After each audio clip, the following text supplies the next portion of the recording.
You've heard a CCR song whether you wanted to or not. One of the most enduring bands in classic rock history, these are things everyone should know about Creedence Clearwater Revival. Creedence Clearwater Revival's famous anti-war tune Fortunate Son is sung from the perspective of a less privileged youth who cannot afford to evade the U.S. draft.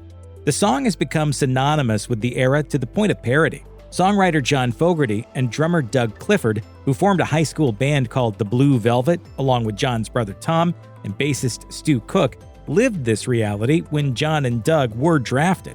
Fogerty knew that his draft number was coming up, so he immediately signed on to the U.S. Army Reserves, where he worked as a supply clerk. While only on active duty for 6 months, Fogerty traveled to Fort Bragg in North Carolina, underwent advanced individual training at the Quartermaster School in Fort Lee, Virginia, and between those periods was stationed at Fort Knox. Despite living among fellow soldiers, Fogerty told the Military Times that the Vietnam War was still unpopular with his fellow countrymen. Fogerty told the outlet, "The war was very unpopular, even with us in the military. We weren't in love with that war. Nobody really wanted to go fight in a jungle." Fogerty's time in the military gave him the perspective that eventually led him to write many of his famous songs over the rest of the decade. By 1968, as the war was still raging on, Fogerty's and Clifford's stints in the Army had concluded. By the time Creedence Clearwater Revival performed at Woodstock in the summer of 1969, the band was at their zenith, having just released their third album, the critically acclaimed Green River, 2 weeks prior. CCR came into Woodstock as arguably the top act. John Fogerty had this to say about walking onto the stage that night. "By the time we got to Woodstock, I felt we were the #1 band. Assuming that the Beatles were God, I thought that we were the next thing under them."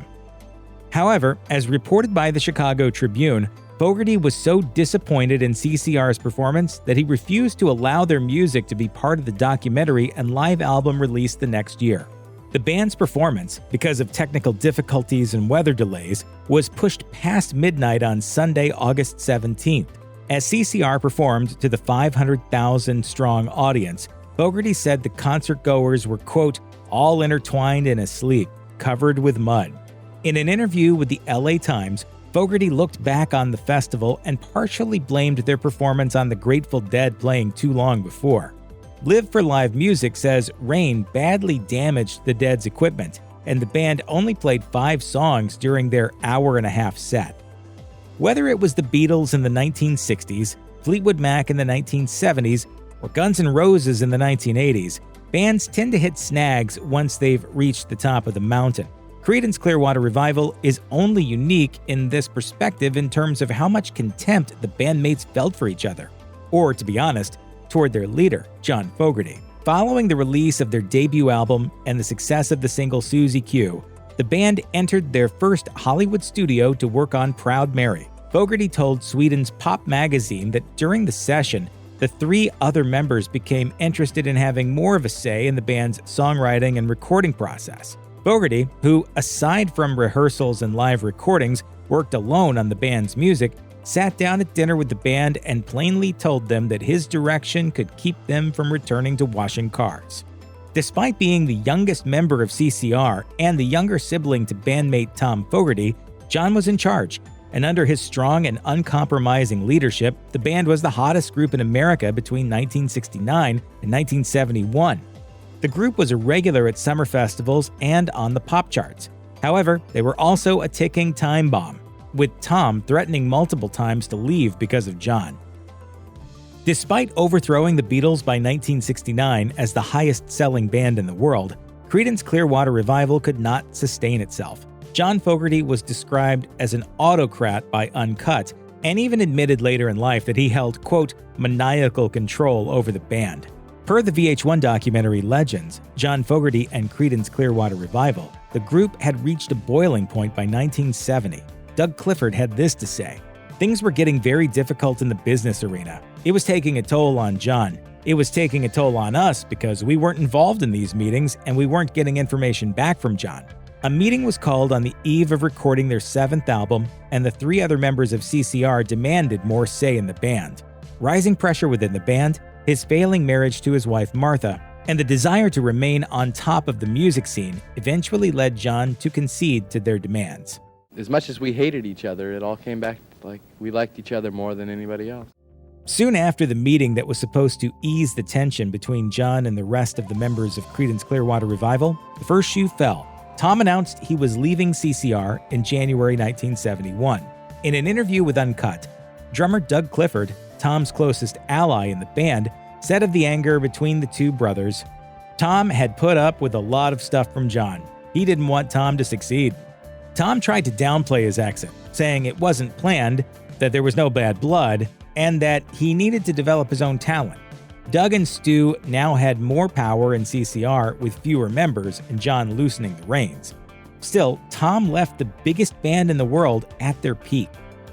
With Tom gone and the quartet down to a power trio, it was time for Creedence Clearwater Revival to return to the studio and pump out another classic album, 1972's Mardi Gras. That was the plan, at least. With the continued tension and anger in the band toward leader John Fogerty, the three split the songwriting and singing responsibilities between them, and CCR's seventh studio album became their final and most disappointing. Rolling Stone's John Landau even called Mardi Gras the worst album released by a major rock group. However, the album was boosted to number 12 on the Billboard album chart thanks to the John Fogerty-penned tune Sweet Hitchhiker. John only wrote 3 songs for the album, though, and sang a cover of Ricky Nelson's Hello, Mary Lou. Stu Cook and Doug Clifford took the new freedom Fogerty gave them and penned and sang their own songs. The album failed to generate the same critical and commercial success as CCR's previous efforts. Songs by both Stu Cook and John Fogerty seem to describe their strained relationship and the band's inevitable demise, such as Take It Like a Friend by Cook and Looking for a Reason by Fogerty. According to the Daily Review, Fogerty told John Landau that he allowed the members to sing their songs to illustrate how much better he was by comparison. Unsurprisingly, Mardi Gras was the last straw for Creedence Clearwater Revival, and the group dissolved shortly after. However, this wasn't the end of conflicts between CCR and John Fogerty. Fogerty fought everyone connected to CCR's music, and in the years after the band's breakup, that included the label that owned the songs he wrote and sang. For decades, Fogerty refused to perform his old CCR songs, blaming the bad deal he made with Fantasy Records in his early days for his boycott. Per the deal, Fantasy had the exclusive publishing rights to Fogerty's music. Fogerty and Fantasy Records head Saul Zaentz grew to hate each other during and after CCR. When the group broke up in 1972, Saul refused to let John out of his contract, something he did for the other members, until he fulfilled the agreement. As a result, Fogerty refused to work with Zaentz. When Zaentz sold off his interest in Fantasy Records, Fogerty returned to the label, released the album Revival in 2007, and became more comfortable performing his old songs again. Tom and John Fogerty's story, unfortunately, does not have a happy ending. After leaving Creedence Clearwater Revival, Tom firmly put himself in Saul Zaentz's camp in John's legal battles against Saul and Fantasy Records. John said he attempted to mend fences with his brother for the sake of their mother. The pair talked on the phone and agreed to write down the grievances they had with each other so they could work them out. However, after John accused his brother of suing him and Tom denied it, the pair split again. Tom had filed suit against John in 1978, though Tom dropped the suit 5 years later. The only positive aspect of Creedence Clearwater Revival's Rock and Roll Hall of Fame induction ceremony was that it didn't turn into a riot. Aside from that, the ceremony was racked with bitter emotions between the 3 surviving members. Following the presentation given by Bruce Springsteen and speeches from the 3 living members, a reunion performance was expected. But John Fogerty refused to share the stage with Stu Cook and Doug Clifford and instead gave a performance with a band of other rock musicians, leaving 2 CCR members to watch others play their songs. The reason for the snub was Fogerty's bitterness over the continued lawsuits against him by Fantasy, which the 2 surviving members had a role in. In his autobiography, Fogerty wrote about the bad blood between himself and Clifford that led to the difficult induction ceremony. In 1985, Fogerty released a song called The Old Man Down the Road. Saul Zaentz ultimately sued Fogerty over the song because it sounded too similar to the CCR tune Run Through the Jungle, which was also written by Fogerty. I've written a new song and they want to contend that the new song plagiarizes their song.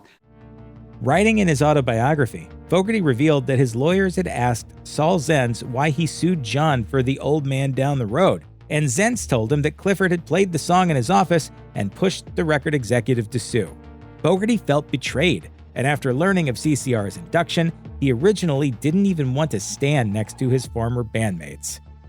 While a true Creedence Clearwater Revival reunion is impossible without Tom Fogerty, there have still been rumors and hopes that the three surviving members will put aside their differences and perform under the CCR name. This has largely been wishful thinking, as the band remains extremely angry at each other. In 1995, following the Rock and Roll Hall of Fame snub, Doug Clifford and Stu Cook began touring as Creedence Clearwater Revisited. The group announced their retirement following their 2019 tour, which irked John Fogerty, as the announcement came right at the beginning of his residency in Las Vegas.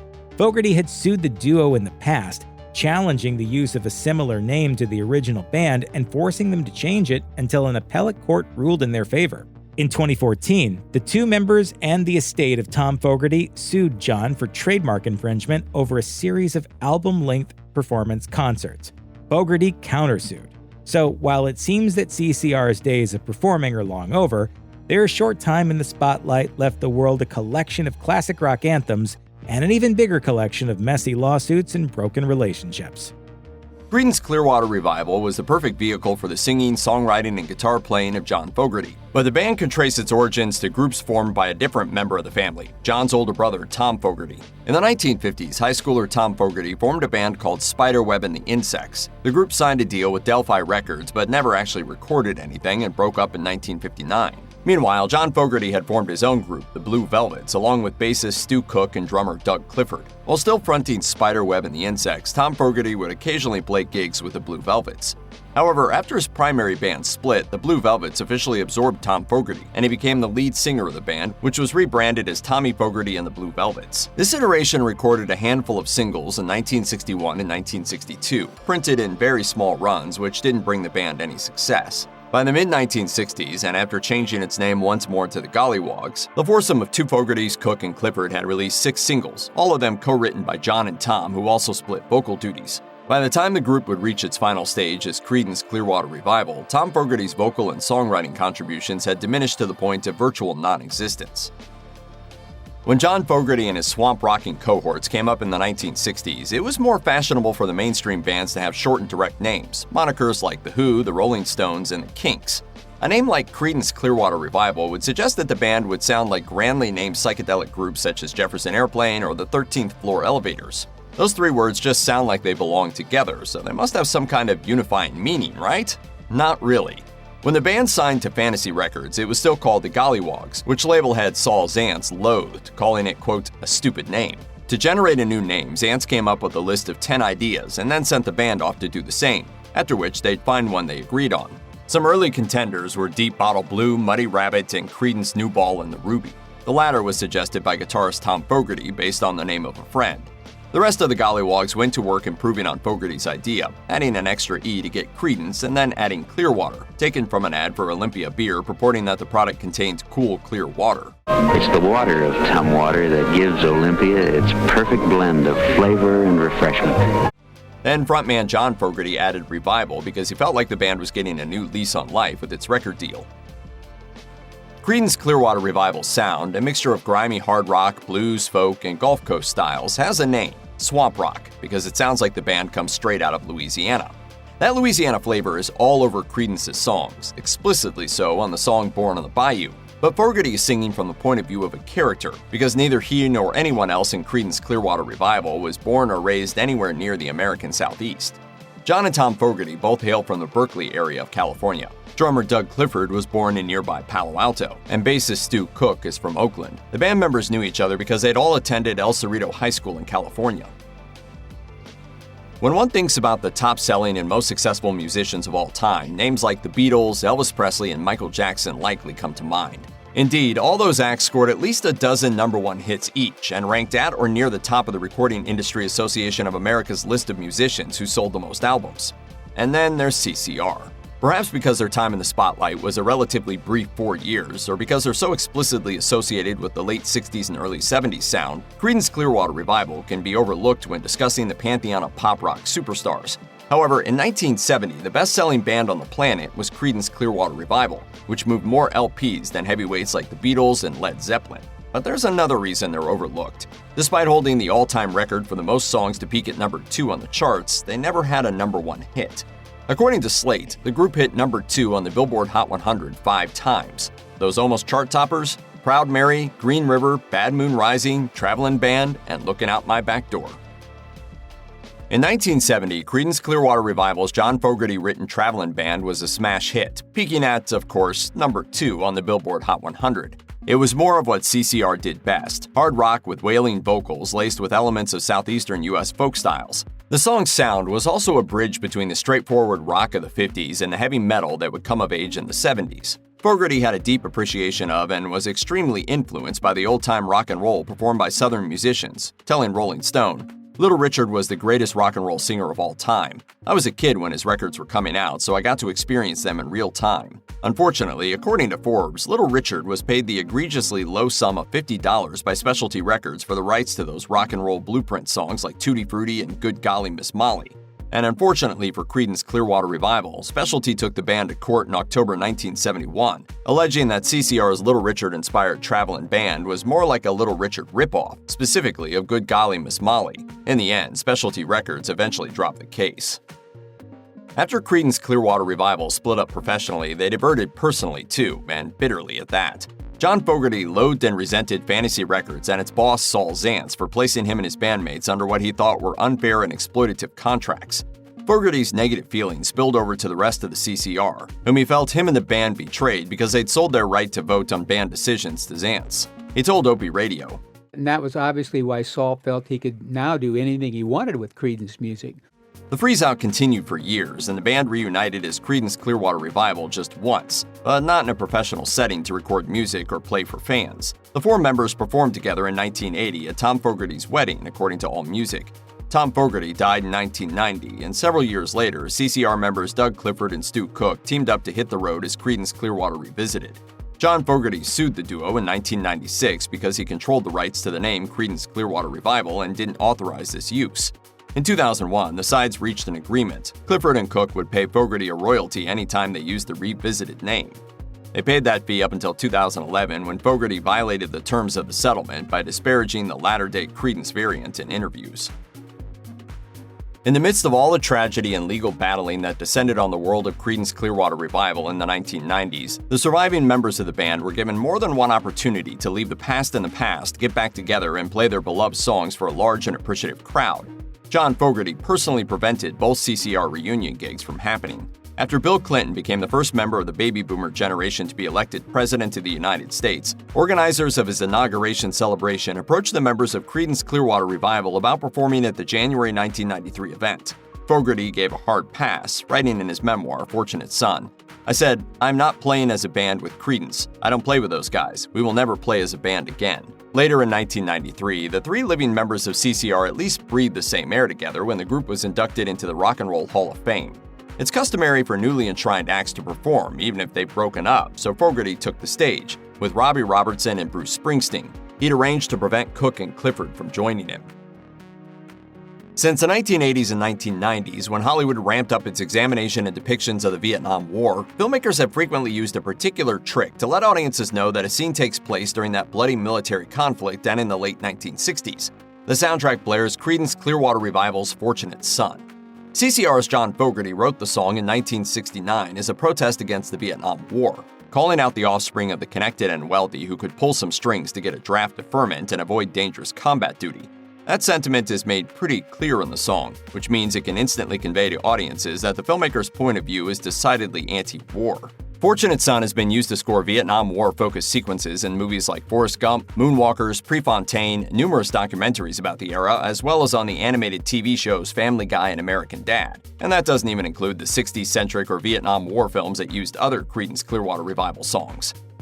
In the 1960s, Tom Fogerty and his younger brother John Fogerty formed a band. The band became a worldwide sensation, but a bitter feud between Tom and John tore the group apart. Tragically, they never truly reconciled before Tom's untimely death at just 48 years old in 1990. Tom's passing was a shock to fans, especially because the New York Times reported that the official cause of death was respiratory failure due to tuberculosis, a disease that most people associate with the 19th century. But the full truth was later revealed. Tom's tuberculosis was a complication from the AIDS virus, which, according to Ultimate Classic Rock, Tom acquired from a tainted blood transfusion during a back surgery in the 1980s. Early in that decade, the human immunodeficiency virus and acquired immune deficiency syndrome, aka HIV and AIDS, had made its way to the United States. According to HIV in the blood supply and analysis of crisis decision-making, blood transfusions became a main avenue of transmission, with thousands of blood transfusion recipients inadvertently infected. Sadly, Tom Fogerty was among those blood transfusion recipients during a time when there was little to no treatment for HIV or AIDS. Still, despite Tom's illness, he and John struggled to put aside their bitter feud, which had torn the band apart almost 2 decades earlier. John said that he attempted to reconcile, visiting Tom just before the end, but even in his final days, Tom still considered Zantz to be his best friend, driving a wedge between the brothers that persisted after death. I was sad that life had been taken from Tom, and that sadness was mixed up with all the other emotions. I was pissed that Saul had mangled our relationship because he certainly messed it up. Tom was an unwitting pawn, but all that sure doesn't mean anything wherever Tom is now. John went on to say that though they didn't reconcile in life, he has since moved past his anger and forgiven him for the perceived betrayal. I love my brother. I sure loved the old family days the way we were as kids. It's resolved, and somehow Tom knows it's all right, wherever he is. If John Fogerty's sadness about his brother Tom's death was mixed with other emotions, Tom had mixed emotions about John as well. In a 1986 interview with MTV, Tom said he was really impressed by his brother's talent as a musician. I think that he had one of the most unique voices. I used to have to reinforce him and say, I think it's right up there with Ray Charles and Van Morrison, you know? It's a voice that's distinct and everybody already really liked that voice. And I had no idea that he would go on to write such great songs too, though. So I think he's great. All that said, Tom told the interviewer he never even listened to his brother's 1985 critically acclaimed comeback album Center Field because it was too painful due to the album's similarities to their work together in CCR. It was hard for me to get past that, so ultimately I never bought the album, never heard it. From John's point of view, Tom was always jealous of his talent, and so were CCR bandmates Cook and Clifford. In 2000, John told The Guardian, I have very confused feelings for my brother because there was a time when things were happy. The best I can say in Tom's case is he was the older brother and the younger brother had a lot more talent. Therefore, he was jealous even to a greater degree than the other two in Creedence Clearwater Revival. One of those two, Stu Cook, summed up the whole tragic situation, telling The Guardian, it's the saddest story in rock and one of the longest ongoing stupid feuds. Even if you don't know the name, you know the songs. Down on the Corner, Born on the Bayou, Fortunate Son. Creedence Clearwater Revival sported god-tier songwriting chops and sold more than 50 million albums. So where are they now? Though the group started playing together in the early 1960s, once they reached a bigger audience circa 1968, the band's rise and fall spanned only 4 years. Lauder reports that CCR fell apart because lead singer, guitarist, and songwriter John Fogerty took too much on himself. He kept up a blistering songwriting pace for fear of the band falling into irrelevancy, and got possessive about creative control and their contract with Fantasy Records. There's all those terms that people have invented, but it's really just rock and roll music.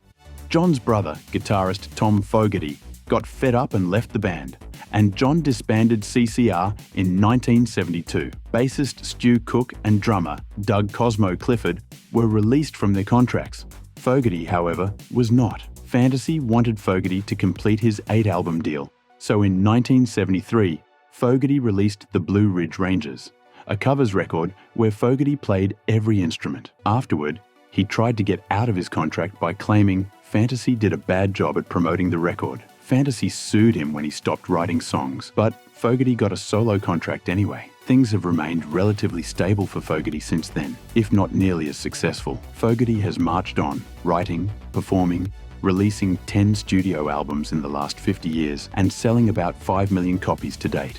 Fogerty finally regained the rights to the CCR catalogue in 2023. The 79-year-old told Forbes, I think right now, I just feel relief that I don't have to keep struggling with it. Tragically, John's brother Tom died of HIV-related tuberculosis in 1990. Bassist Stu Cook has kept busy since CCR ended in 1972. In the 70s, Cook set up his own studio called The Factory and formed the Don Harrison Band, intending to serve as a producer. But rather than just produce for Harrison, he joined the band to play bass, along with former bandmate, drummer Doug Clifford. Cook also played in country rock band Southern Pacific, produced for Rocky Erickson, and more. In 1995, Cook teamed up once again with Clifford to form what amounted to a permanent tribute band, Creedence Clearwater Revisited. Legally, Cook and Clifford were able to use the name Creedence Clearwater Revival. But as Lauder quotes Cook, "We chose not to out of respect for the original band and to avoid unnecessary confusion with our fans." Doug Clifford kept busy in the years after CCR disbanded. Did you, when you first started, know what you were doing? Not at all, and I still don't. He released a solo album, Cosmo, that same year before joining the Don Harrison Band with Stu Cook, and later Creedence Clearwater Revisited. As he told Psychedelic Baby magazine, Clifford remains proud of his work in the original Creedence band and counts Born on the Bayou as his favourite song of theirs, which is why Creedence Clearwater Revisited opens every concert with it. True to his nickname, Clifford also released a solo spacey album in 2020 called Magic Window that, as his website says, he wrote in 1985, but kept in the vault until the COVID-19 pandemic gave him free time to finish it. He forgot about it in the intervening years, but decided to polish it and release it, saying, "Music's always been a medicine and a meditation for me. It doesn't matter if I'm down or up, it works both ways."